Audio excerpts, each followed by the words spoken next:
Welcome back from Charleston. Let's turn now to the economy. Senator Sanders, you released a tough new ad last week in which, without mentioning Secretary Clinton by name, you talk about two Democratic visions for regulating Wall Street. Quote, one says it's okay to take millions from big banks and tell them what to do. My plan, break up the big banks, close the tax loopholes, and make them pay their fair share.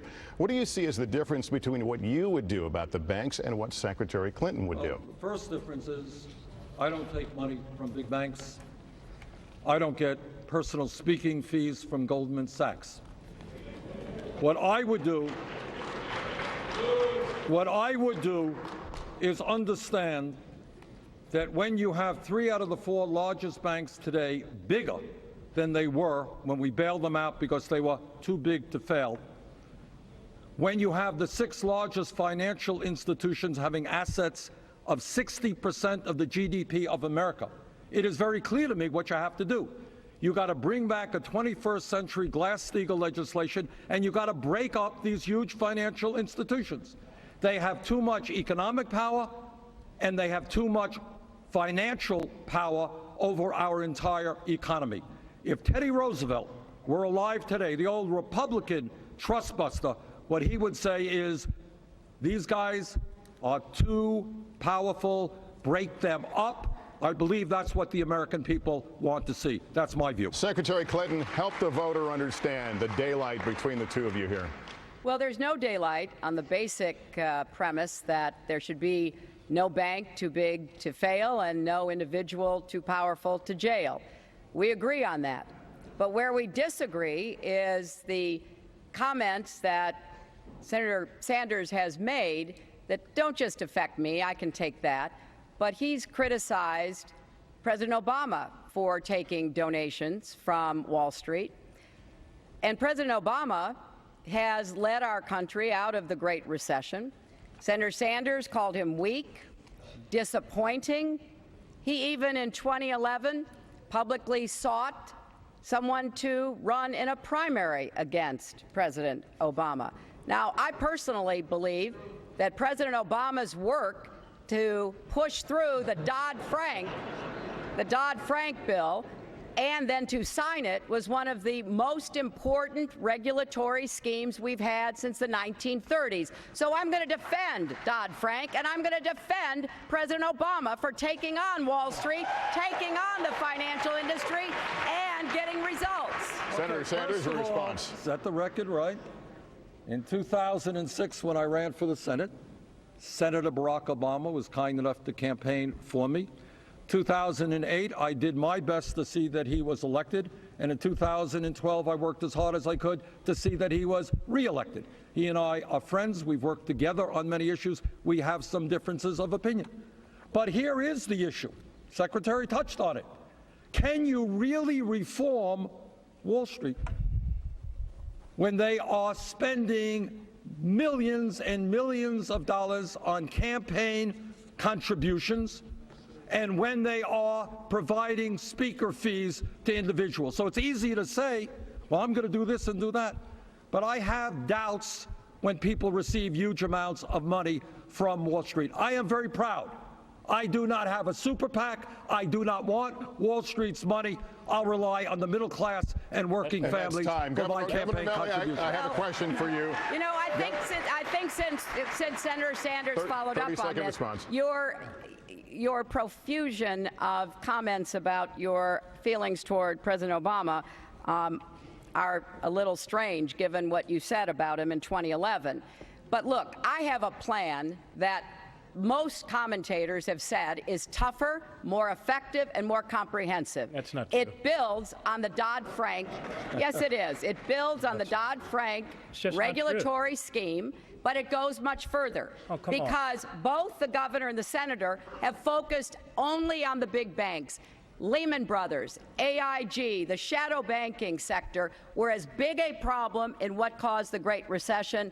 I go after them, and I can tell you that the hedge fund billionaires who are running ads against me right now, and Karl Rove, who started running an ad against me right now, funded by money from the financial services sector, sure think I'm the one they don't want to be up against. Yeah, thank you.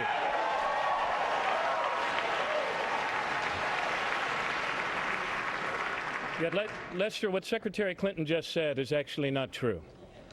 What I have put forward a plan that would actually put cops back on the beat of Wall Street. I have put forward a plan that was heralded as very comprehensive and realistic. Look, if a bank robber robs a bank and all you do is slap him on the wrist, he's just going to keep robbing banks again. The same thing is true with people in suits. Secretary Clinton, I have a tremendous amount of respect for you. But for you to say there's no daylight on this between the three of us is also not true.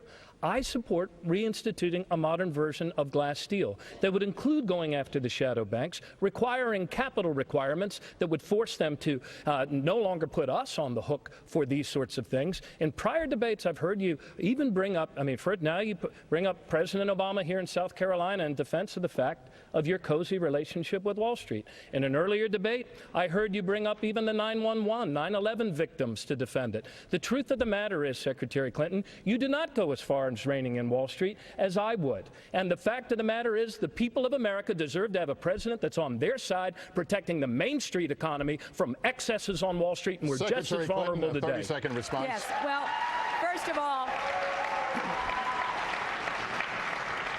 all, Paul Krugman, Barney Frank, others have all endorsed my plan. Secondly, we have Dodd-Frank. It gives us the authority already to break up big banks that pose a risk to the financial sector.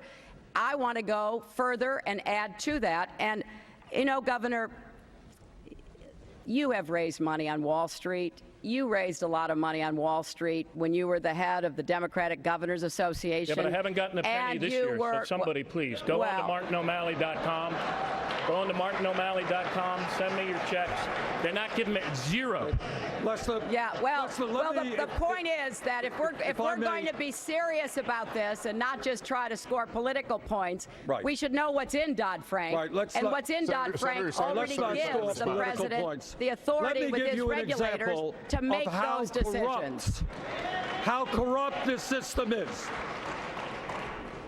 Goldman Sachs recently fined $5 billion. Goldman Sachs has given this country 2 secretaries of Treasury, one on the Republicans, one on the Democrats. Say it. The leader of Goldman Sachs is a billionaire who comes to Congress and tells us we should cut Social Security, Medicare, and Medicaid. Secretary Clinton, and you're not the only one, so I don't mean to just point the finger at you. You've received over $600,000 in speaking fees from Goldman Sachs in 1 year.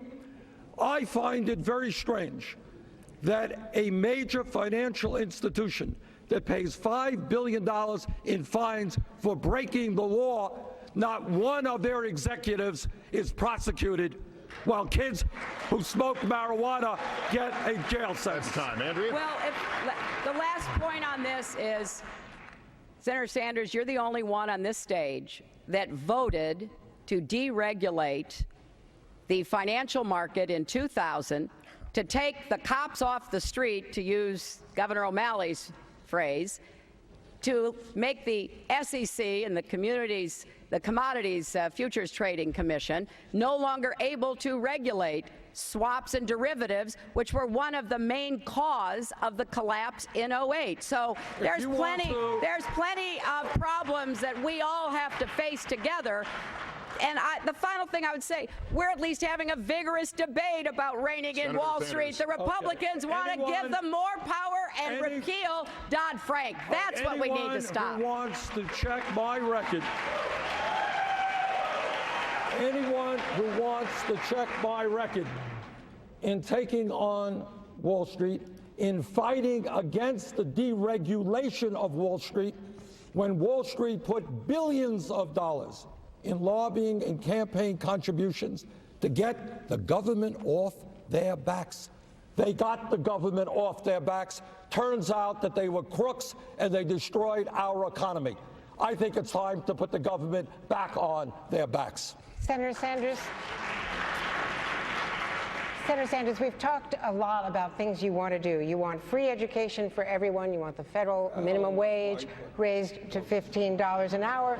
You want to expand Social Security benefits. Right. You've been specific about what you want, but let's talk about how to pay for all this. Good. You now said that you would raise taxes today, 2 hours or so ago. You've said you would raise taxes to pay for your health care plan. You haven't been specific about how to pay for the other things. Will you tell us tonight? Good. You're right.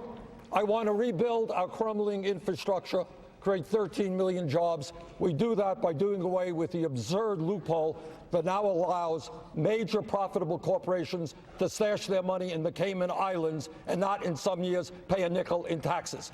Yes, I do. I plead guilty. I want every kid in this country who has the ability to be able to go to a public college or university tuition free. And by the way, I want to substantially lower student debt interest rates in this country as well. How do I pay for it? I pay for it through a tax on Wall Street speculation. This country and the middle class bailed out Wall Street. Now it is Wall Street's time to help the middle class. In fact, we have documented, unlike Secretary Clinton, I have documented exactly how I would pay for our ambitious agenda. Andrea, I'm the only Secretary person Clinton, on this you stage mentioned to her. actually. So Secretary Clinton, you want to respond? Well, I have actually documented every way that I'm going to pay for what I'm doing because I think the American public deserves to know, and you can go to my website and actually see that. But there are serious questions about how we're going to pay for what we want to see our country do. And I'm the only candidate standing here tonight who has said, I will not raise taxes on the middle class. I want to raise incomes, not taxes. And I'm going to do everything I can to make sure that the wealthy pay for debt-free tuition, for child care, for paid family leave. To help us bring down student debt, we're going to refinance that student debt, saving kids thousands of dollars. Yeah, and that will also come out of some of the pockets of people in the financial services industry. But I will tell you exactly how I pay for everything I propose. Here is the Senator major Sanders, let me point. ask you a question about taxes, because the most Googled political issue in the last month was taxes. Now, in your health care plan, the plan you released tonight, you would not only raise taxes on the wealthy. The details you released indicate you would raise taxes on the middle class also. Is that correct? What is correct, and I'm disappointed that Secretary Clinton's campaign has made this criticism. It's a Republican criticism. Secretary Clinton does know a lot about health care. And she understands, I believe, that a Medicare for All single-payer program will substantially lower the cost of health care for middle-class families. So what we have got to acknowledge, and I hope the Secretary does, is we are doing away with private health insurance premiums. So instead of paying $10,000 to Blue Cross or Blue Shield, yes, some middle-class families would be paying slightly more in taxes, but the result would be that that middle-class family would be saving some $5,000 in health care costs. A little bit more in taxes, do away with private health insurance premiums. It's a pretty good deal. Senator, let me just follow up on that, because on Meet the Press on December 20th, you said that you would only raise taxes on the middle class to pay for family leave. And having said that, now you say you're going to raise middle-class taxes to pay for health care as well. Is that breaking your word? No, it is not breaking my word. When you are, it's one thing to say I'm raising taxes, it's another thing to say that we are doing away with private health insurance premiums. So if I save you $10,000 in private health insurance and you pay a little bit more in taxes, in total, there are huge savings in what your family is spending. Senator, I'm the only person on this stage that's actually balanced a budget every year for 15 years. I was mayor for 8 years. I did that as well. Okay, so that was 8 years. Yes. And Senator, but I actually did it during a budget downtime, during a recession. And Andrea, I had to make more cuts than any governor in the history of the state of Maryland, but we invested more in infrastructure, more in transportation. We made our public schools #1 in America 5 years in a row. and went 4 years in a row without a penny's increase to college tuition. The things that we need to do in our country, like debt-free college in the next 5 years, like making national service a universal option in order to cut youth unemployment in half in the next 3 years, all of these things can be done if we eliminate one entitlement we can no longer afford as a nation. And that is the entitlement that the super wealthy among us, those making more than $1 million, feel that they are entitled to paying a much lower marginal tax rate than was usual for the better part of these 80 years. And if we tax earnings from investments on money, namely capital gains, at the same rate as we tax earnings from sweat and hard work and toil, we can make the investments we need to make our country better. We've got a lot of